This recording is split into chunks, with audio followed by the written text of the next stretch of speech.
Bien, estamos de vuelta con Carlos Nissen, socio de Activas Partner, con quien vamos a conversar sobre cómo pueden hacer las empresas para crecer en épocas de desaceleración económica. Carlos, ¿cómo estás? Gracias por venir a Rumbo Económico. Muchas gracias, buenas noches Enrique y gracias por la invitación a tu programa. Carlos, yo he leído que tú sostienes que lo más importante para el crecimiento en general, para el crecimiento de un país, es el management de las empresas. Cuéntanos un poco sobre esto. Sí, principalmente lo que hemos encontrado en un estudio que hicimos de todas las empresas con información pública en América Latina del año 2000 al 2010 es que aquellas empresas, o sea, la gran diferencia entre aquellas empresas que más rápido crecen versus las que menos crecen, una tercera parte se puede atribuir a la selección del país en el que están operando y también a la selección de la industria en la que están operando, ¿no? Entonces, por lo tanto, cuando escuchamos a algún ejecutivo quejarse de es que el país no le va bien, es que mi sector no le va bien, no es suficiente excusa para que a la empresa le vaya bien, porque el 65% de las diferencias y las razones por las que una empresa le va mejor que otras es por la simple y sencilla razón de tomar buenas decisiones de management. Es decir, a dónde hacen las apuestas de crecimiento, cómo están continuamente manejando su rentabilidad, etcétera, etcétera. Ahora, eso podría ser discutible porque uno podría pensar, oye, pero eso significa pues que en los 80, donde todo iba tan mal, solo un pequeño porcentaje era culpa del gobierno y el otro era culpa de las empresas. ¿Y qué pasó en los 90? Las empresas de un momento a otro aprendieron a tener buen management. ¿No tiene mucho más que ver las buenas políticas públicas? A ver, ayudan, y eso es sector y economía 35%. Un buen ejemplo en el caso de Perú. En el caso de Perú, Modasa, esta empresa que hace generadores, construye ómnibus, etcétera, es una empresa que viene desde los 80s. Cuando uno ve las estadísticas de la década del 2000 a 2010, te das cuenta que son las empresas que más rápido crecen y de manera rentable. Cuando hablas con su liderazgo, lo que te están diciendo es que en esa época continuamente nos adaptábamos. Conforme vimos que habían ciertas líneas de negocio que no tenían probabilidad de éxito, nos enfocamos en generadores eléctricos porque debido a todas las explosiones del terrorismo, nos íbamos a dar cuenta que iba a faltar energía y que lo importante eran generadores eléctricos. Entonces te das cuenta, buenas decisiones de management. Claro, en los 80s, ¿qué pasaba? Probablemente lo que teníamos era poco talento para manejar las empresas, es talento que lamentablemente no tuvo la oportunidad de educarse en instituciones, teníamos pocas instituciones educativas de buen renombre, o era talento que se fue al extranjero, se fue a trabajar con multinacionales, compañías como Procter & Gamble, Gillette, etcétera. Se fueron a Brasil, se fueron a México, se fueron a Estados Unidos, se fueron a Europa, y es gerencia que ha estado regresando en los últimos años. Ahora, sin desconocer la importancia del management dentro de la empresa, ¿no te parece que lo estás sobrevalorando un poco en términos de su importancia para el crecimiento en general? Por ejemplo, por mejor management que uno pudiese tener con una inflación como la que teníamos en los 80, el país no iba a crecer. Claro. Ahora, hay que separar dos cosas. Una cosa es el crecimiento de las empresas grandes. ¿Okay? Otra cosa es el crecimiento del país. El país se compone de empresas, de microempresas, pequeñas empresas, medianas empresas, gran empresas, etc. Esto solamente se ha enfocado en el sector más grande. Ahora, claramente, en lo que estábamos en los 80s, era el extremo, ¿no? O sea, 7.000% de inflación en el año 90, el PBI que se caía 3 años seguidos al 10%, por supuesto que lo hace muy difícil para todos. Sin embargo, de ahí salen varios de los grandes grupos que hoy en día existen. O sea, el grupo Brescia, el grupo Romero, varias de las grandes empresas que hoy en día están teniendo mucho éxito, que uno mira los reportes y ve el crecimiento que ha tenido, el tamaño, lo que es Belcorp, empiezas en esas etapas, ¿no? Entonces, sí, lo hizo más difícil para varios más. Eso sí, definitivamente lo hizo difícil para todos. Pero eso no significó que ninguno de los grupos saliera adelante. Igual sobrevivieron, supieron dónde apostar, salieron adelante y veamos esa historia. Veamos el caso de Intercorp. Intercorp empieza con sus apuestas con el Bank of America finales de los 80s.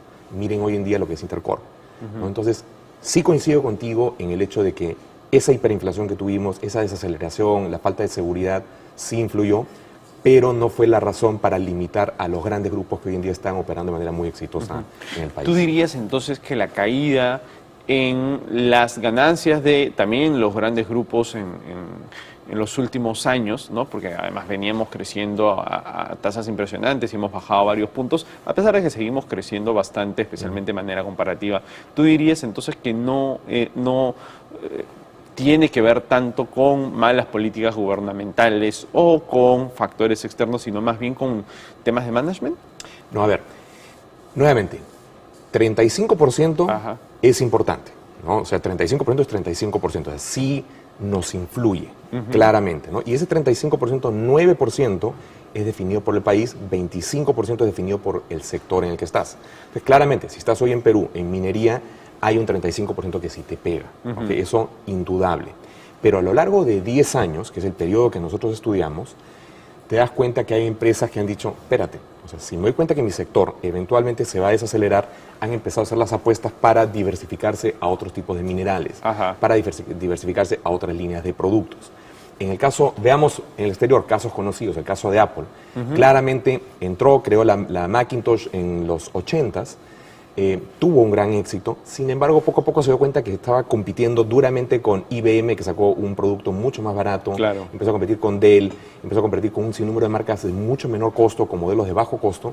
Dijo, bueno, ese mercado ya se está saturando, está acabando, momento de entrar a otros segmentos. Regresó Steve Jobs y eventualmente entraron a lo que es el iPhone, el iPad, etc. Entonces enfrentaron una desaceleración que la han tenido, acuérdate, 2008, 2009, ha sido catastrófico lo que pasó en Estados Unidos, y siguieron creciendo porque empezaron a hacer las apuestas correctas. Igual acá, ¿no?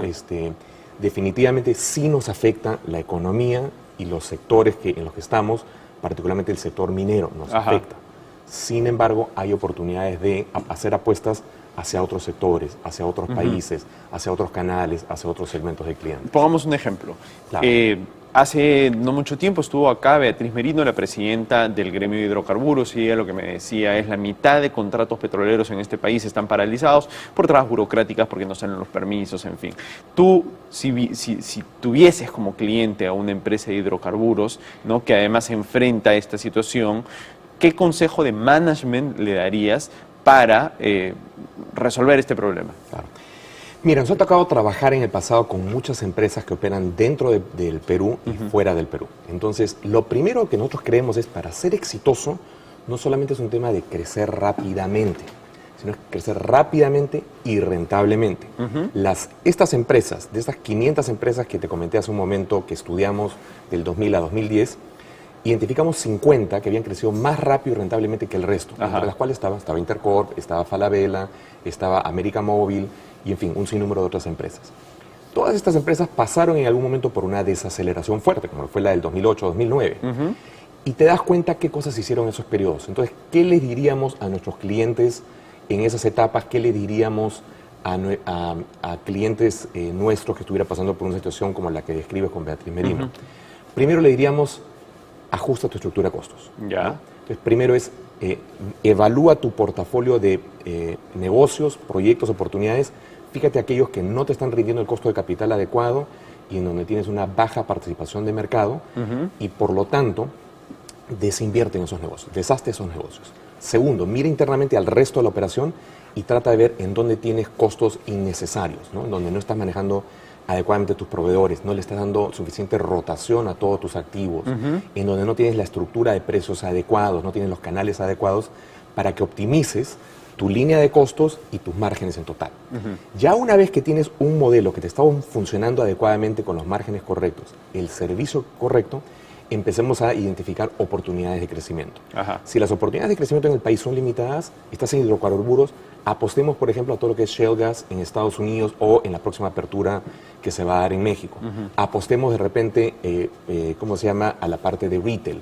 Apostemos a otros sectores, ¿no? Entonces, la idea es armar esas posibles adyacencias, esos vectores de crecimiento, identificar esas 20 o 30 oportunidades, rankearlas, evaluarlas y apostar a aquellas que te den mayor tamaño, con mejor rentabilidad, en donde tú seas un posible competidor fuerte y que esté cercano a tu negocio core. En este estudio que ustedes hicieron, ¿qué es lo que más te llamó la atención de las empresas que más crecieron en el país? Definitivamente sí nos ayudó como país lo que es el crecimiento de los commodities, el crecimiento de minería y actividades extractivas. ¿Qué es lo que no me gustó? Es que cuando ves el crecimiento promedio de las empresas con información pública, que pueden ser o empresas que cotizan en la bolsa o que han emitido bonos, y comparas el crecimiento de esas empresas, que es alrededor de 9% en promedio en esos 10 años, contra el resto de empresas similares en la región, te das cuenta que esas empresas crecieron relativo a lo que crecía el resto de la economía, mucho menos que el resto de empresas en el resto de la economía, en el resto de la región. En el resto de la región te das cuenta que estas empresas crecen en promedio 2.5 veces la tasa del PBI. En el caso de Perú, crecían aproximadamente 50% más que la tasa del PBI. Entonces, el rol que estaba teniendo el management en esas empresas grandes versus el PBI era bastante más bajo que el promedio de la región. Claro. Entonces, ahí creemos que como país, y ya del trabajo que hemos tenido en los últimos 2 años en Activas Partners, en Perú, en fusiones, adquisiciones y en consultoría estratégica operativa, creemos que hay oportunidades para que las empresas del país trabajen fuertemente en reducir sus costos, segmentar mejor su base de clientes, definir mejor su estrategia de canales, su estrategia comercial, identificar oportunidades de fusiones, adquisiciones, trabajar con sus proveedores, identificar los mejores proveedores, reducir los costos con ellos, etc. O sea, sí creemos que hay muchas oportunidades más grandes que las que hemos encontrado en el resto de América Latina y en Estados Unidos y en Europa. De acuerdo, perfecto. Carlos, te lo agradezco muchísimo. Gracias por venir al programa. Muchas gracias a ti, Enrique. Gracias por la invitación. Nos vamos a una pausa y volvemos con Rumbo Económico.